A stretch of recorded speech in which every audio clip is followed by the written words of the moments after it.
Good morning, everyone. How are you doing today? Hope everyone is doing well. It is Wednesday, November 19th, your weekly dog update by me. Yeah, for those of you that don't know who I am, my name is Jeremy Majors. I'm the head trainer at Majors Academy Dog Training and Rehabilitation out of Green Bay, Wisconsin.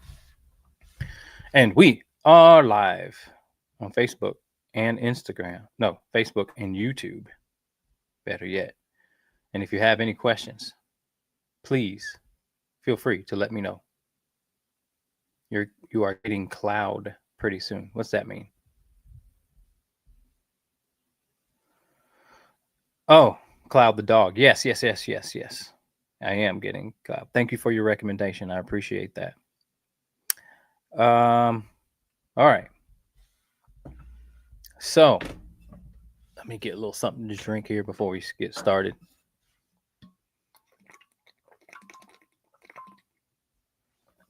Okie dokie.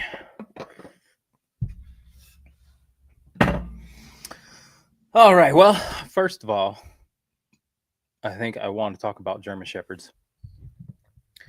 I have a couple of different, well, two German Shepherds right now, and one of which hasn't been here for 3 years. So, the dog hasn't been here for 3 years. I did a board and train with the dog 3 years ago, and the owner is going in for a very intense surgery.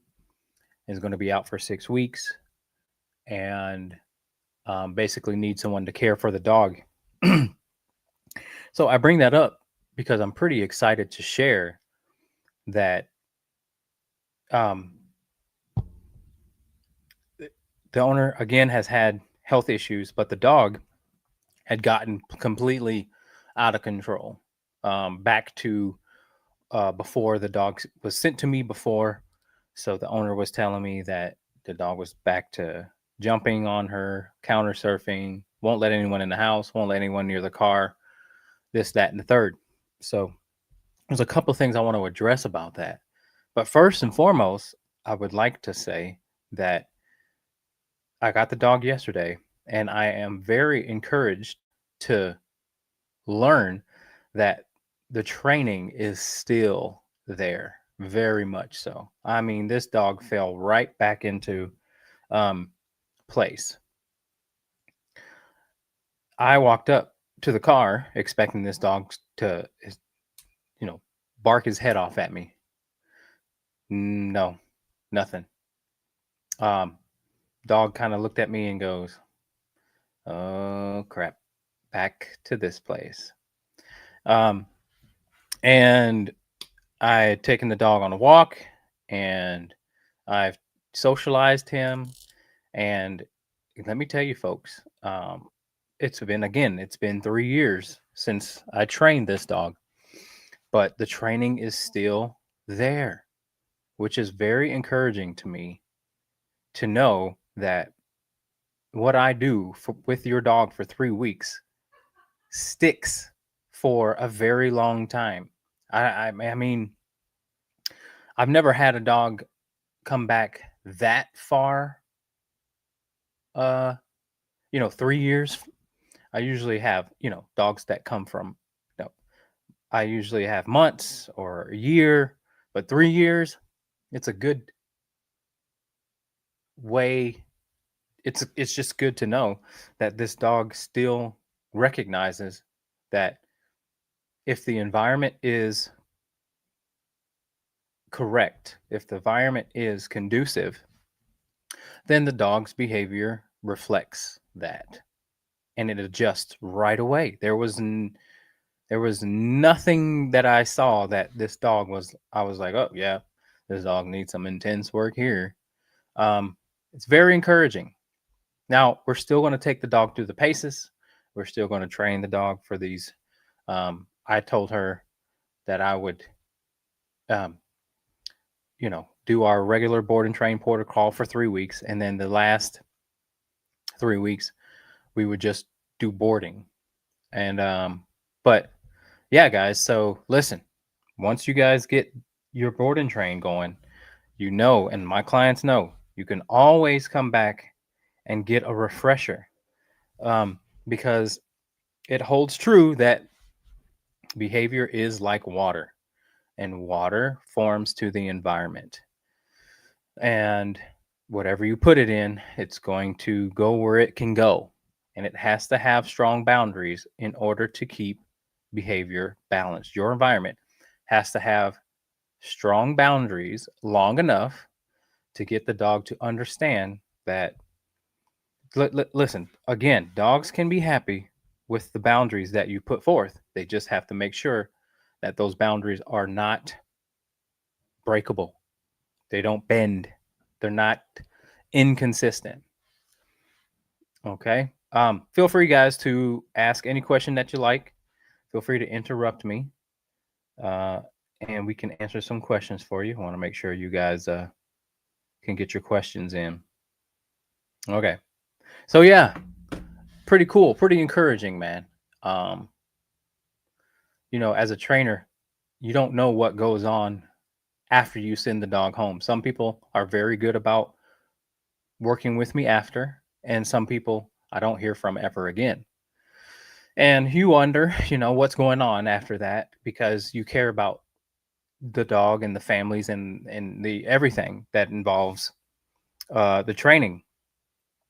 So it's like I said, it's encouraging. It's awesome to see that the training is always there. I had that suspicion because of the year stuff, but I didn't necessarily know how long. But yeah, now I'm convinced. Once you get the training, once you get that board and train, once you get that foundation, it's still always there. Because even when I call people and the dog hears my voice, some dogs go and lay down on their bed when they hear my voice. Some dogs will just sit once they hear my voice over the phone. Isn't that cool? I think that's pretty cool. So, yeah. All right. A little bit about that German Shepherd. So the German Shepherd in question really has not matured. It's 3 years old. It has a gray muzzle, but it still even looks like a puppy besides the gray on the muzzle. And I think that does have something to do with the lack of education that it has received inside the home. Because you can help a dog mature if you are consistent with the training. You can help a dog mature, and I think that that's pretty important.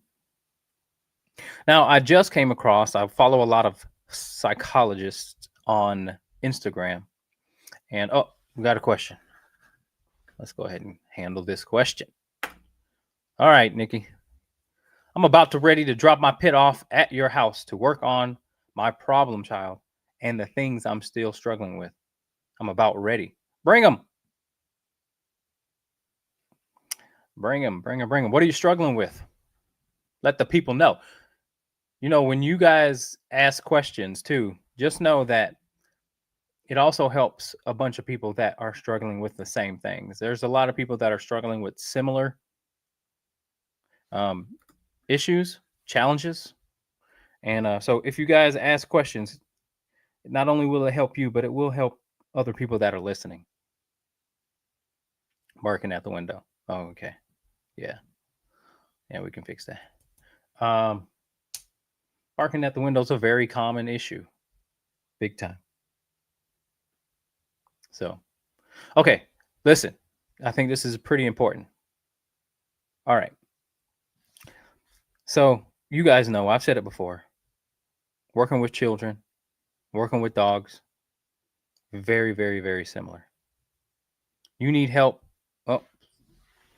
I need some help with my dog's leash reactivity. All right. I'll go ahead and go through that first, guys. We'll come back. Let's put this on the board here. All right, Grace. So when it comes to dog reactivity, on leash, let's just talk about the on leash portion first, and then we'll talk about what is the meat and potatoes of the issue. Okay. So what has to happen when the dog is on leash is that you have to make the dog feel safe from your action, from your leadership. The dog needs answers from you.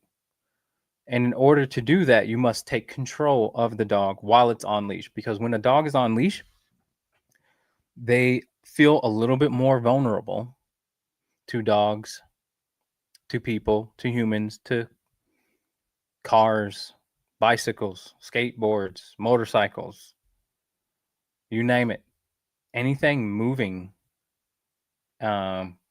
Sometimes dogs can develop a phobia, I guess, for all those things, for any of those things. Hopefully not all those things. But you have to make the dog feel safe. And that means you have to take control of the dog while it's on leash. So there can be no pulling. There can be no constant peeing. There can be no constant sniffing. All of that is insecurity, them acting out their insecurity. She's not scared, but she gets so excited. It is scared. It's nervous excitement. It's excitement, but it's still coming from a place of nervousness. And so, again, calmness is what you want because that creates clarity. And so you have to give the dog something to do on walk that's non-negotiable, which would be healing. So the heal command has got to be something you can work on, but you also have to have the right tool. Depending on the dog that you have, if the dog is extra stubborn, you may need a prong collar. If the dog isn't that stubborn, then you may just get away with a slip lead. But it does have to be around the neck. Harnesses are not very productive unless you like the dog to pull. Harnesses are made for pulling. Okay. But what you want to do is work on it at home and not just on the walk outside in the environment, because it may be too much stimulation for a dog. I'm guessing your dog is young. We have to teach the dog to follow you and not the other way around. And so you can start working on, the attitude, the overall attitude of them taking your leadership in the home. See, those two things are not separate. How the dog acts outside of the home is a reflection of how the dog acts inside the home. Now, so obviously the dog's maybe not reacting to dogs inside the home. Maybe they are, but 90% of the time of this dog's life is inside the home with you. So how the dog listens to you inside the home is going to determine how the dog's going to listen to you outside the house. So you will have to tighten up ship inside the house, and then you will see that it's easier to reach them outside of the house. All of the training, it doesn't matter what it is. The leash reactivity is just a reflection of what else is going on inside the home. Rarely, if ever, do you have a dog that acts perfect inside the home and then acts like a fool outside of the home. And let me just define that, because a lot of people are going to say, he acts perfect inside the home. He doesn't do anything inside the home. Okay, well, does he listen to you though? Does he respect you? Does he bother you? Does he follow you around the house? Does he beg for attention? Does he not come when called when he's outside in the backyard? Does he go away when you want him to go away? Does he bombard you at the door when you walk in? Does he jump on you? Does he bark out from outside, or does he bark at things going on inside the home? He said yes, all of the above.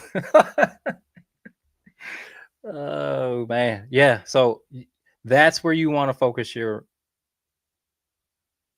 energy on, because that's where you spend the most time anyway.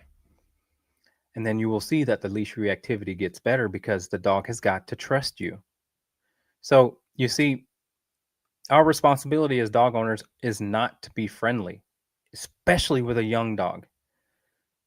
We need to be the teacher. We need to teach what is acceptable and what is not, what is healthy and what is not, what's going to be harmful if we allow.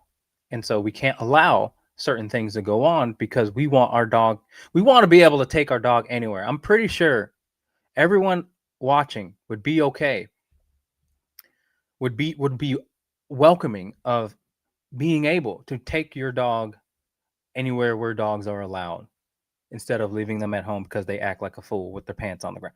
So like, you guys all know and have seen someone out with their dog and being like, wow, that's awesome. And you get to pet and everyone loves the dog. Everyone feels good. And it's very therapeutic for everyone if you have a dog who is just welcoming of attention in a calm way and not pulling their owner, not jumping on people, not barking at people, God forbid biting. But you have to do the work. That first year, you are going to be like, oh my God, did I make the right decision by getting this dog? And but that's okay. It's the first year. They're crazy. And some dogs are just way too energetic to even be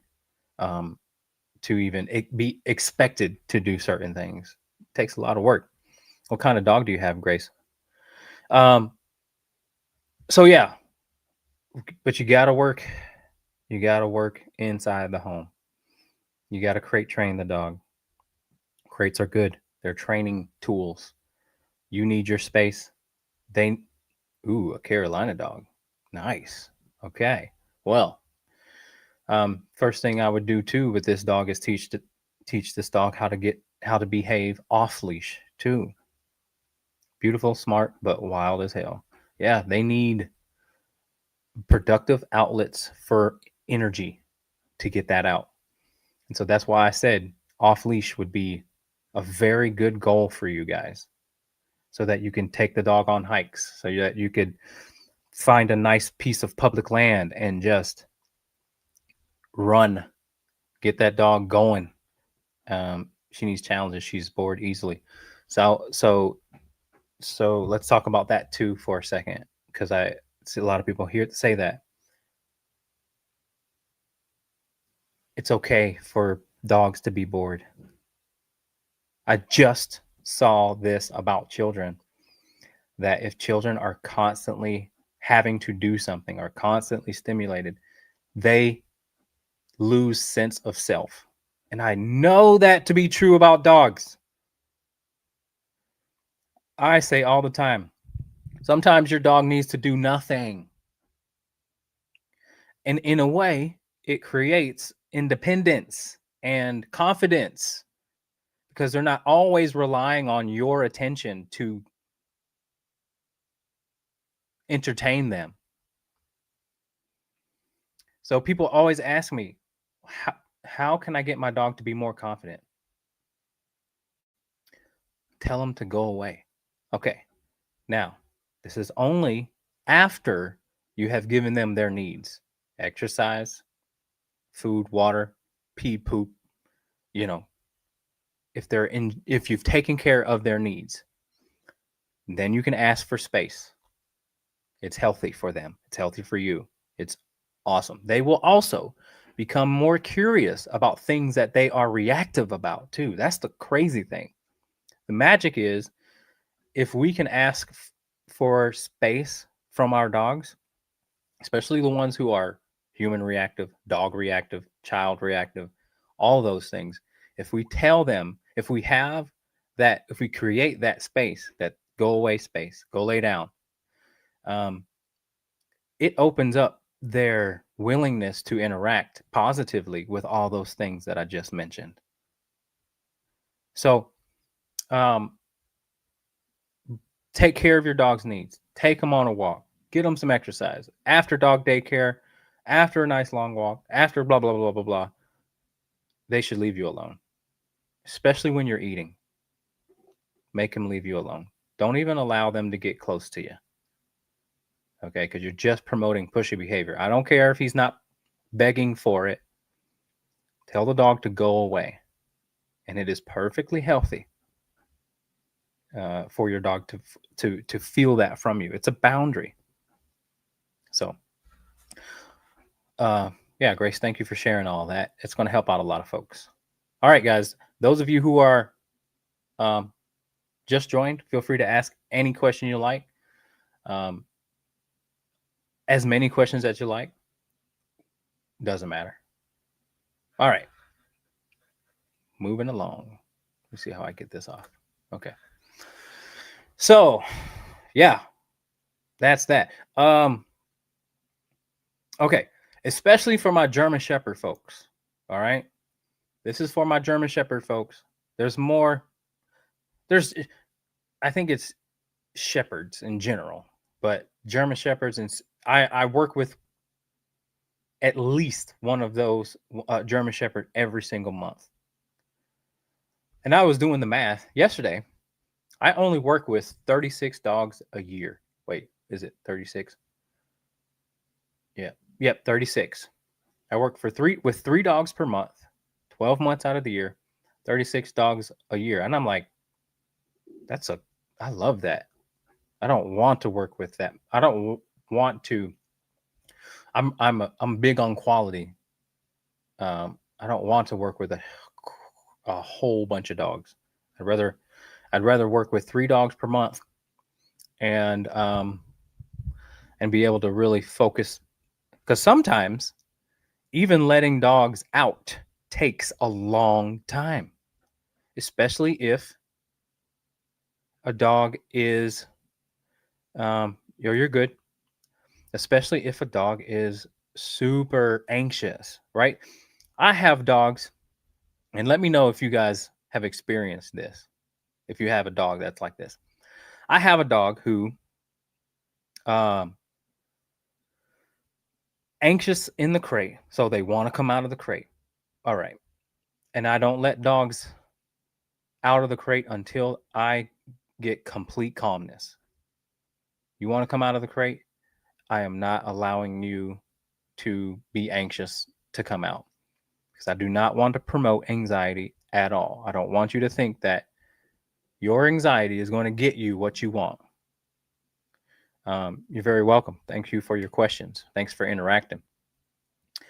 Your anxiety, I don't want you to think that your anxiety is going to get what you want. So I let out the calmest dog first. Now, if I see that a dog is being extra anxious, I have rules. And those rules are, you must be sitting or laying down, but you're not going to stand up and stare at me, because then what comes is the whining. And then what comes is the barking. And then what comes is the breaking out of the crate, which I don't want any of that. So I make sure that every dog is calm, preferably laying down. Then I can go back. So like when I walk into my training room, the dogs are like, oh, pick me, pick me, pick me, pick me, right? Nope. Sit down. Stay calm. And the ones who are patient, which are usually dogs who are usually my dogs, because they know the deal, I let them out. And then I have a seat, or I clean, or I watch TV, or I'm on my cell phone and I'm taking a look back and I'm seeing if the dogs are actually calm or cool, collected. And then I will let the calmest dog out. I will open the door and I'll say, stay. And once they look at me, usually some dogs are like looking forward and like, I'm ready to go. I'm ready to go. I'm ready to go. And I'm like, well, we're not going yet until the dog goes. Because they will if you wait long enough and you don't let them burst out of the crate. They'll look at you. And when they look at you, I think that that's a sign of like, in a way, asking to come out. And that's what I like. So then I let them out. And then I have this one German Shepherd who, as soon as they get out there, they are anxious about coming back in because I don't stand out there with them. I want to train dogs to be okay by themselves in the backyard and not beg to come back inside. And so I'm working on their independence for that reason. I want them to be able to chill outside and not be so anxious, because a lot of dogs are reactive in their backyard. And we can talk about how to get that done. If anyone wants me to, just let me know. But a lot of the time, so I got that German Shepherd who begs to come back inside. Now the same rules apply when coming back inside. I'm not letting you back inside until you're calm. I'm not letting you back inside until you preferably just relax, lay down and chill outside, watch the birds. I've got farm fields in my next to my backyard. There's nothing going on. There's no people. There's just nature. So like, come on, let's get calm, let's get cool, let's get collected. Then I'm gonna let you back in. But it speaks to that German Shepherd like anxiety, like, oh my God, I need to be where my human is. Oh my God. And it's just like, no. Now they're designed that way though, because it does help them with police work. The German Shepherd is a born protector, and they're naturally anxious because it helps them out in their job. So they're always, they're really whiny, hey? And they can become really clingy if you let them. And so you have to kind of be aware of those things before you get a German Shepherd, so that you know that, or they know, and you can actually give them peace of mind. You know, you can actually help them be healthy. You can actually extend their life if you help them become calm on command. Because without any training, a German Shepherd is going to be up your butt. They're going to take control. They're going to not let people inside the house. They're not going to necessarily be friendly with people outside of the people that they live with. They're going to be crazy loyal to the people, to their detriment, to the people that they live with. But they're, again, predisposed to take control. You have to recognize that. It's a working dog. It's a working breed. So yeah, the German Shepherd that I have now from Mitleib Rescue, that's where our area of concentration is I want this dog to become more independent, because it was so reactive to dogs. Insanely reactive. I'm talking, this dog, man, would probably be barking if it, I don't know. It's just, it would just, it is very much so fearful of, and or very anxious about other dogs on leash before it came to me. Now, again, I was going back to what I was talking about before with Grace, is yes, we can work on dog reactivity, and we do. But the big issue is the dog's attachment style to humans. It's a bad relationship. The dog has a perception of how it gets what it wants from a human. So interacting with me, knowing that your assertiveness, your anxiousness isn't going to get you pet, even though the dog is such a sweetheart, it's still, that's how it, it still gets its way by being, it's a big German Shepherd too. So like this dog pushes its way. It's pushy. Um, it's like it's got to be 90 to 100 something pound female too, big girl. So and size does matter, guys. Let me tell you, size in dogs matter big time. They know when they can take space. They're smart, and they will take the space too. Many of them will go, I am big and I'm taking space, and it's up to you to tell me when to stop, or else I'm just going to continue to take space. When I first got my Great Dane jumped on people. It would sit on my lap, and people like that, and I'm guilty of it. I like it too. I'm not saying that it's the worst thing, but it's just one of those examples of the dog taking space and gladly taking space.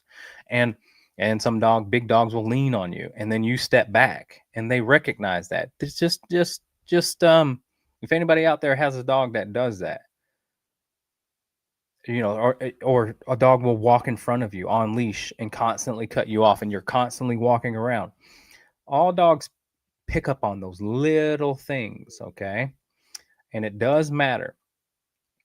And so for my very pushy dogs, I tell the owners not to even allow that to happen. I tell my dog owners not to allow the dog to cut them off, walk right through them. You make them mind your existence, because some of them have to in order to listen anyway. Excuse me. So, it's, again, perfectly healthy. The dogs do it to each other. I've watched dogs interact so much so that it's just more important to speak their language to get the respect that you need. All right, guys, those of you who are just watching, feel free to ask any question you like. It could be about dog reactivity. It could be about leash reactivity. It could be about dog aggression, food aggression, resource aggression, toy aggression, dog fighting, dog barking in the window, whatever. Nikki says, my pit learned that if she looks calm, she gets released. She isn't always calm. Yeah, so that's tricky too. Some dogs. Now here's what a lot of people do, and everyone that comes here, I point that out right away. Everyone does it because the whole treat training crap. All right. Most people say good boy, good girl as soon as the butt hits the ground when you tell them to sit. And I'm here to tell you that dogs are smarter than that. That's very low effort. Dogs are much smarter than that. That's like, praising your 7-year-old for, I don't know, saying the ABCs. It's like, they should know that by now. Mine doesn't get a treat or get a good at all. So then you just got to wait. So now I'm not picking on you, Nikki. I'm just letting you know that wasn't aimed at you. It's aimed at most people though. Yeah, the mistake is you reinforce way too soon. You're not reinforcing the mind, you're reinforcing the action. You're reinforcing the physical act of sitting or laying, or it's just way too soon. Don't. And then the dog gets up and you put him back, and you have to, it's like, the dog should be praised for the mindset. Wait until the dog is calm before you pet or give treats or release. If the dog is sitting there intently, it's not ready. If the dog is sitting there like this, but it's still sitting, and it's like, where's my treat? Where's my treat? Where's my treat? It's too soon. No. That's why treats are bad. Treats are not good. A lot of people give treats because it makes us feel good, and it does. It feels good, but you gotta reinforce the mind, not the action. You want to enforce, you want to reinforce calmness, and that may take time. That may take you having to forget about it. Sometimes, again, when I'm waiting for these dogs to be let out, and when I'm waiting for them to be calm, I'll just scroll. I'll do my freaking scrolling on my cell phone, and I'll just be scrolling.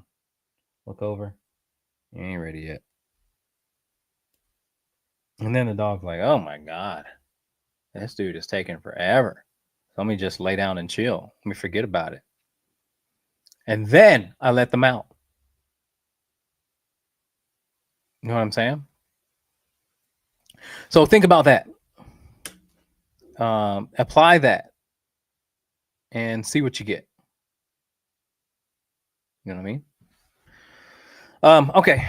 So we've talked about both of my German Shepherds. I've got an Australian Shepherd that's pretty different in the sense where he's not very excitable. He kind of just exists, and but he what's this say? Nikki says, can you discuss the difference in food and how it affects behavior? Do you recommend any specific foods? Great question. Okay. Yeah. So, all right. First and foremost, everybody look at your ingredients, and I'll go over some things that aren't, let me pull my stuff up here, that aren't good for dogs. Okay. Let's see. Board and train homework. Here we go. So, when it comes to food,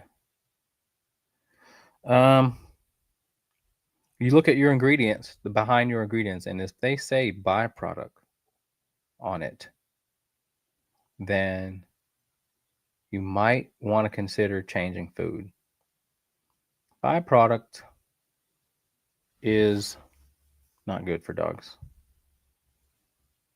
and food is it's a little bit of a tough one. So I'll recommend some food. Okay. So starting with dry food recommendations, I don't have a problem with Purina One. I see how the dogs that come here with it.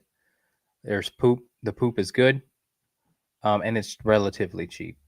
You can get crazy expensive with certain foods, and I don't know that they do the body right. Because again, the proof is in the poop. The proof is in the coat. The proof is in the teeth.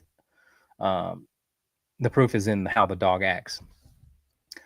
And food can make a dog more anxious if it's not quality food. Okay. And the other thing is, if your dog is, depending on your dog, excluding working dogs and sport dogs and high energy dogs, after about a year and a half to 2 years, you might want to try feeding your dog once a day, because once a day allows the dog's system to go to a certain level of a fasting state, which is very good for dogs. Most dogs in the wild don't eat for days, and yet they're not out here looking like skeletons. And some of them are pretty healthy. So, you might want to consider that. I do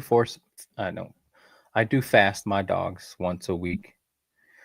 But if you don't want to do that, what you should do is look for a raw, meaty bone that your dog can consume. Raw means not cooked. Okay, for all my cooked police. They're good for dogs system. And any organ meat, okay, heart, liver, kidneys, brain, tongue, those are like freaking the best for dogs. And you can find the chicken livers at Festival. You can find turkey necks right now because of all the turkeys. Because of Thanksgiving, you can find turkey necks. Turkey necks are really good for dogs. Okay. And then just make sure I'm going to go over a couple of supplements too. So fish oil is great. Probiotics are great. Milk thistle is great. And then, yeah, that's about it. Also, the flea and tick stuff too, guys. I know this ain't flea and tick season yet, but I just came across a doctor that had some really good advice. I don't do any flea and tick medicine, nothing like that, because that stuff is horrible. The ones that they eat are very hard on their kidneys, and the one that's on their back is very toxic for them as well. And collars are just idiotic. But vinegar and water, a mixture of vinegar and water, if you spray on them before you go out into the woods, can very much so help with that issue. And it's obviously a natural thing, but that's about all I do, and I don't really see many ticks at all on my dogs. Okay. Anybody have any questions about anything about that? Let me know. It's yeah, there's a lot of good information out there. There's a lot of conflicting information out there for people too, which is why I think I'm busy. I'm busy because there's so much misinformation out there about how to train a dog, and it ain't that daggum difficult. I mean, there are some tough dogs out there, personality wise. There are some dogs who don't belong in certain homes, and there are certain owners that have no business with certain dogs. So it's all about education, learning what breed is suited for your household, your community environment. Because remember, you're bringing in a new member of the community, and some dogs are terrors of the community. And you don't want to be those people, do you? So anyway, guys, all right, guys, get your final little questions in here. Otherwise we will wrap it up. I don't have much else for you. Let me see if I can think of anything else. No. Oh, this is pretty cool. But my young male has really taken to my two boys, and I send them to go play in the farm field out there, and I send my dog out there with them because it's about 100 yards away from my house, and I love giving them their independence, being able to, they're building forts, they're playing, they're da, da, da, da, da. But I would also like my dog to kind of be there, because that's how I was when I was growing up. I had a Doberman that would follow us around, us kids. I had three brothers that would follow us around the neighborhood and kind of protect us. And it was freaking awesome. It's kind of like a movie. So it's pretty cool to see that my dog Ike has taken that role, and they have, they're just buddies now. He's got a 5-year-old and a 7-year-old to kind of run around and scream with, and they hide, and the dog finds them and stuff like that. So, and again, obviously he's totally off leash, but I also had to teach my sons that when you want him to follow you, you don't call him. You just go where you go, and he'll follow you. And even if he does stray away, it's only going to be for a very short amount of time, and he'll come back. They'll find his way back. I always have faith in my dogs. I've never had a dog run away from me. So now pheasant hunting season is starting. Now we're gonna get our dogs get going in pheasant hunting. I got 2 pheasant hunting dogs, and who had that last litter last year. I don't know if I'm gonna do it this year, guys. That stuff is a lot of work. But there's been people that asking for puppies, but I don't know if I'm going to. I would only do once a year, and I would only do it in the spring. Last year we did it in March, so from April, March.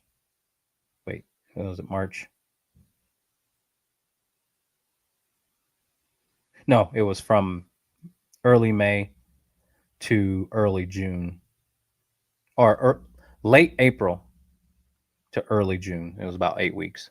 So don't know if I'm going to do it again this year, but pretty sure I'm not. But all right, guys. Well, I appreciate all the questions. I appreciate the conversation. Thank you, guys. Please make sure that you like, share, or subscribe if you haven't. It only helps get this message out to people who are struggling, and it gives hope. So I appreciate you guys. We'll see you guys next Wednesday.